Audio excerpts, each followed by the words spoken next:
ganda! Ang ganda ng gawa mo, Realism, pinapanood you're namin into yung video. realism. Opo. Para sa mga kaalaman po ng ating viewers at listeners, ang Leonardo da Vinci International Prize ay isang Europe-based na award-giving body. Binibigyan parangal nito ang mga outstanding na kabataan sa larangan ng siyensya, teknolohiya, literatura at sining. At siyempre si Leonardo da Vinci naman ay isang siyentipiko, inhinyero at pintor. Siya ang nagpinta ng sikat na Mona Lisa o La Gioconda. Yes, correct. Inakala mo bang, bro, na masusungkit mo ang pagkapanalong ito? Ano ba naging reaction mo nung nalaman mong kasali ka sa awardan? Oh. Sir Elvin, in-expect mo ba ito? Or parang, wala, proud lang talaga ako at gusto kong makita ng mundo ang aking gawa?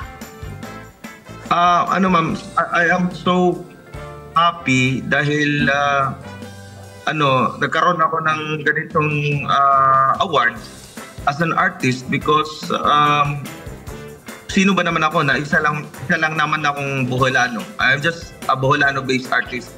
But mostly of my clients po, ma'am, Sir Tony Fred, is international po. So I've been working with Chinese company last time and then with the Marvel licensed company last time. So I am really grateful and then yun, masaya lang po ako na nagkaroon ng ganito na klase na pag-recognition sa aking art career because this is a lifetime recognition. So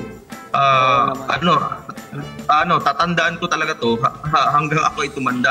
Matatandaan namin. Kumbaga, Sir Elvin, yan ay core memory mo na. Hindi na mawawala yan at nasa history na yan. At matatandaan natin lahat yan. Oo, tsaka Sir Elvin, gusto kong malaman mo na hindi ka lang Boholano. Isa kang Boholanong mahusay na artist. Proud kami sa'yo. Okay? Ikaw ay Maraming isang magaling na Boholanong artist. Yun ang gusto kong... kami ay saludo sa iyong ginagawa. Napakaganda naman talaga. Ito naman, pag-usapan naman natin, sir, yung ginagawa mo, yung pagiging isang visual artist po ninyo. Gusto na yung malaman, gaano katagal na ba itong inyong parang passion na ito? Nung bata pa ko, ma'am, I asked my father po na anong kurso po yun or anong profession yung kanyang ginagawa kasi nagdo-drawing yung papa ko and then nag-ano siya ng visual aid sa kanilang school kasi he's an educator. And then yun, when I asked him, he told me na it is a work of an artist or you should study fine arts. Kaya yun, I told to myself na when I was in elementary na I would like to become an artist. And then pagka secondary years ko, nilagay ko talaga sa ambition ko na I want to become a professional artist. Wow. That's why when I started college, I took up Bachelor of Fine Arts, major in advertising art. And then nag-start ako magpinta and then mag-sell ng painting sa mga exhibit last 2013.